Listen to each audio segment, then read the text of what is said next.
Now we are going to pick a point. কাশ্মীরের প্রথমত আপনি কাশ্মীর কিভাবে আসবেন, এটা হচ্ছে সব থেকে ভালো একটা কোশ্চেন। কাশ্মীর আসার জন্য সব থেকে সহজ মাধ্যম হচ্ছে ফ্লাইট। আপনি যদি 2-3 মাস আগে থেকে যদি ফ্লাইট বুক করেন তাহলে আপনি ট্রেনের দামে অথবা একদম সস্তা রেটে ফ্লাইট পাবেন। দিল্লি হয়ে তারপর আপনাকে শ্রীনগর আসতে হবে। আপনি ট্রেনও আসতে পারেন, কলকাতা অথবা দিল্লি থেকে ট্রেন আছে অনেক অ্যাভেলেবেল, ট্রেনও আসতে পারেন। ট্রেন জার্নিটা মিনিমাম 1 থেকে 2 দিন। আর হচ্ছে আপনি বাসও আসতে পারেন আমাদের মতো, তবে বাস জার্নিটা অনেক বেশি হ্যাজেল, বিকজ আপনাকে দিল্লি থেকে জম্মুতে আসতে হবে প্রায় 12 থেকে 13 ঘন্টা একটা জার্নি। এরপর জম্মু থেকে আপনাকে কিছু ছোট ছোট প্রাইভেট কার টাইপের আছে, ওইগুলো করে আপনাকে আসতে হবে কাশ্মীর শ্রীনগর, কারণ ওই রাস্তাটা অনেক বেশি ডেঞ্জারাস আর ওইখানে আপনার আসা যায় না। আর আসার সময় অনেকগুলো সেনাবাহিনী দেখবেন আর মনে হবে যে আপনি টোটালি সম্পূর্ণ আলাদা একটা দেশে আছেন। কারণ ব্ল্যাকবোর্ড সবকিছুতে দেখবেন যে আরবিক লেখা, তারপর হিন্দি, ইংলিশ, এই 3টা ল্যাঙ্গুয়েজ। ওদের মাদার ল্যাঙ্গুয়েজ হচ্ছে হিন্দি, তারপর হচ্ছে ইংলিশ, এরপর হচ্ছে যে লোকাল ল্যাঙ্গুয়েজ যেটা থাকে ওইটাই। কাশ্মীরের ল্যাঙ্গুয়েজ হচ্ছে কাশ্মীরি ল্যাঙ্গুয়েজ, যেটা রিলেটেড উর্দু আর আরবি দুইটার সাথে। লেখাগুলো অনেকটা উর্দুর সাথে রিলেটেড, আর আরবির সাথে আমাদের হোটেল বয় যে ছিল মাহির, ওর সাথে কথা বলছিলাম। আর কাশ্মীরের মেইনলি প্রবলেমটা হলো আপনি যদি একা অথবা গ্রুপ নিয়ে আসেন, আপনি যদি মনে করেন সবকিছু আপনি নিজেই ম্যানেজ করতে পারবেন, এটা আসলে সম্পূর্ণ ভুল কথা। এখানে আপনি কিছুই করতে পারবেন না। আপনি আসার পর এখানে নিরুপায়। প্রথমত আপনার সিম কার্ড কাজ করবে না, এখানে আপনাকে নিতে হবে ওদের নিজস্ব সিম কার্ড আছে, ওই সিম কার্ড গুলা নিতে হবে। আপনি আসার পর এখানে ট্যুরিস্ট সিম কার্ড নিতে পারবেন। আপনার পাসপোর্ট দিয়ে, আমাদের অলরেডি এখনো সিম কার্ড নাই, আমরা টোটালি নেটওয়ার্কের বাইরে আজকে 2 দিন। এরপর হচ্ছে আপনি কোথায় কিভাবে ঘুরবেন, ঠিক আছে? আপনি হয়তো সবগুলো প্লেস মুখস্থ, আপনি কোথায় থাকবেন, হোটেল ম্যানেজমেন্ট, আসলে এগুলো আপনার পক্ষে কোনোভাবে আপনার পক্ষে একা পসিবল না।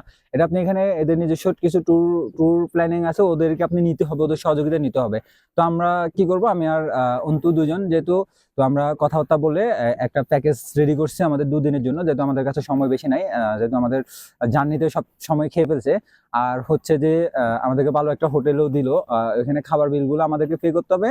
আর এই প্যাকেজের মধ্যে আমাদের 3 রাত থাকার, তারপর 2 দিন ঘোরার, প্রত্যেকটা পিক আপ পয়েন্ট, ইভেন কি আমরা প্রত্যেকটা জিনিস ভেঙে নিচ্ছি আগে কথাবার্তা বলে। কারণ আপনি এখানে যদি কথাবার্তা না বলে ভেঙেন তাহলে আপনার অনেকগুলো প্রবলেম ফেস করতে হবে। আমাদের প্রত্যেকটা জায়গার পার্কিং ফি হয়ে যাচ্ছে, সবকিছু ওর, আমাদের কিছুই নাই। আমাদের শুধু খাবার বিলগুলো এটাই, আর যাওয়ার সময় আমরা ড্রাইভারকে যদি কিছু টিপস দিয়ে খুশি হয় এটাই, এর বাইরে আর কোনো আমাদের কোনো খরচ নাই। আমাদের জাস্ট পিক আপ পয়েন্টটা এখানে। যেটা এবার বলি, প্রথমত হচ্ছে কাশ্মীরের কেন আলাদা সবকিছু। প্রথমত হচ্ছে এটা এটা এটা বোঝার জন্য আপনাকে যাইতে হবে হচ্ছে 1947 সালে দেশভাগের সময়, যখন ব্রিটিশরা এই ভারত মহাদেশটা, ভারত উপমহাদেশ যখন ভাগ করে দিচ্ছিল। No no thank you. No no thank you. আপনার যখন 1947 সালে যখন দেশ ভাগ করছিল, ভারত পাকিস্তান দ্বিজাতি তত্ত্বের উপরেই বিভক্ত হয়েছে। তখন শুধু যে ভারত পাকিস্তান বিভক্ত হয়েছে এরকম না, রাজস্থান, হায়দ্রাবাদ, নেপাল, ভুটান, এগুলো কিন্তু সবগুলো আলাদা আলাদা দেশ, এবং কি কাশ্মীর আলাদা একটা দেশ ছিল। তখন ওরা আলাদা একটা স্বাধীনতা চাইছিল, ওরা বলছে ওরা ওদের মতো করে শাসন করবে।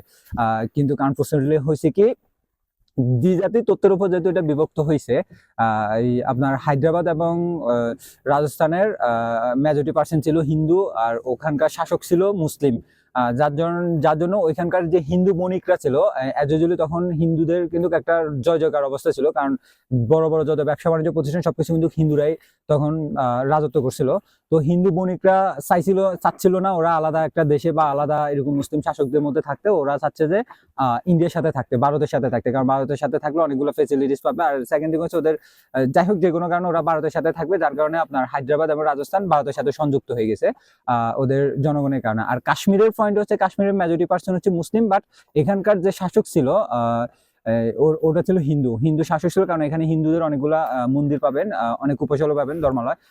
আবার কাশ্মীরের লাদাখ অংশটা ছিল কিন্তু বৌদ্ধদের, ইন টোটালি বৌদ্ধ এবং কি হিন্দু মুসলিম সংযুক্ত ছিল। তো কাশ্মীরের শাসক চাচ্ছিল না যে ও আসলে আলাদা একটা দেশ থাকতে, ও চাচ্ছে যে ও ভারতের সাথে সংযুক্ত হইতে, যার কারণে ও 1947 সালের পর অক্টোবর অথবা ডিসেম্বরের দিকে ও ভারতের সাথে একটা সমঝোতা চুক্তির মধ্যে আসে। ও চাচ্ছে না, তখন কাশ্মীরের যে জনগণ ছিল তারা চাচ্ছিল না যে ভারতের সাথে থাকতে। তখন আবার এই দিক দিয়ে পাকিস্তানও একটা অ্যাকশন লাগাই দিয়েছে, পাকিস্তানও চাচ্ছিল যে কাশ্মীরটা ওদের দখলে থাকতে, কারণ কাশ্মীরটা এমন একটা জায়গা, কাশ্মীরকে কেন্দ্র করে কিন্তু ওদের অনেক কিছু হয়েছে। আমাদের যে বাংলাদেশটা ডিভিশন হয়েছিল ওইটাও নাকি মোস্ট প্রবাবলি আলাদা একটা বাংলা দেওয়ার কথা ছিল, বাংলাদেশ আলাদা একটা দেশ হওয়ার কথা ছিল, কিন্তু ওইটা কাশ্মীরকে কেন্দ্র করে ওরা করে নাই।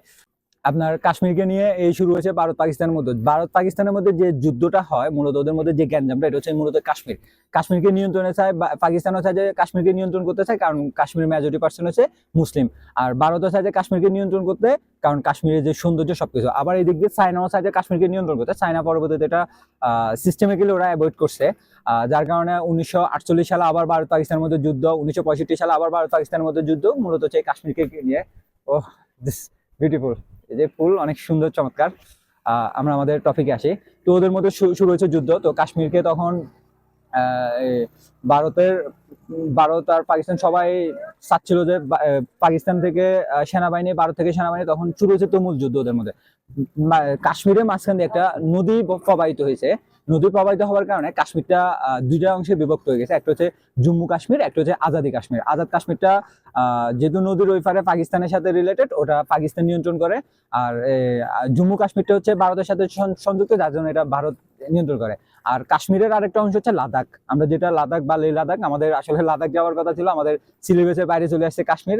লাদাখ যেতে যাইতে পারি না, সেই জন্য কাশ্মীর চলে যায়। লাদাখ অংশ ছিল বৌদ্ধদের একটা সরাগম, ওইখানে বেশিরভাগ মেজরিটি পার্সেন্ট ছিল বৌদ্ধ। তো ওই ওই অংশটা চাচ্ছিল যে ওরা চায়নার সাথে সংযুক্ত থাকতে, যেহেতু তিব্বতের সাথে ওটা অনেকটা কাছাকাছি।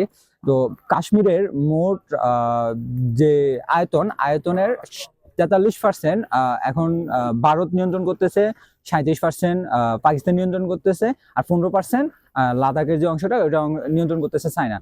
দ্যাটস ওয়াই এই সমস্যা। আর এই সমস্যাটা সবথেকে বড় সমস্যা হচ্ছে আসলে ব্রিটিশ কখনো চায় নাই যে এই ভারত উপমহাদেশ সব থেকে সুন্দর করে, ওরা চাইলে সুন্দর করে বিভক্ত করে যাইতে পারতো। ওরা আসলে একটা না একটা প্রবলেম রেখেই গেছে।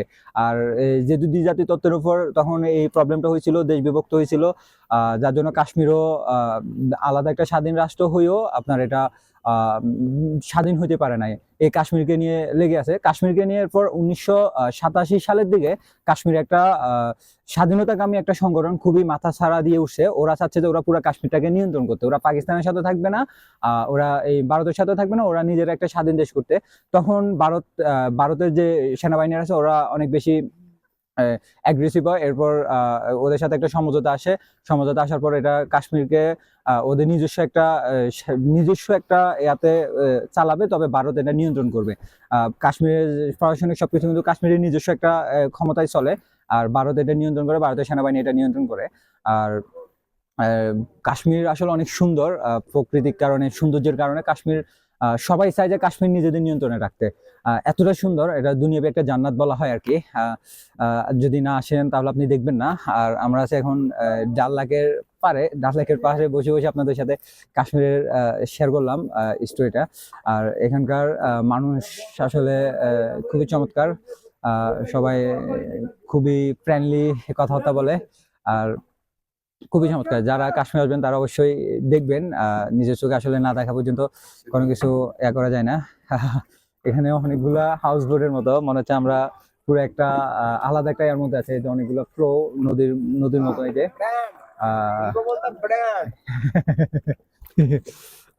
এই যে পাশে আবার আপনার দেখায়, এই যে এই পাশে বাচ্চারা স্কুলে যাচ্ছে, এই যে এরকম ভাসমান নদীর মতো।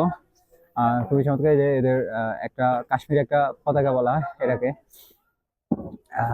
আসলে চমৎকার। তো আমাদের যাদের সাথে কথা হয়েছে মুশি, তো ও ওয়েট করতেছে আমাদের জন্য। আমরা এখন যাব ওইখান থেকে আমাদের আজকে টুরিস্ট স্পট গুলাতে যাব। ভিডিও মনে হচ্ছে অনেক বেশি লম্বা হচ্ছে, তারপর আমাদের সাথে থাকার জন্য ধন্যবাদ। ভিডিওর পরবর্তী অংশটা দেখবেন।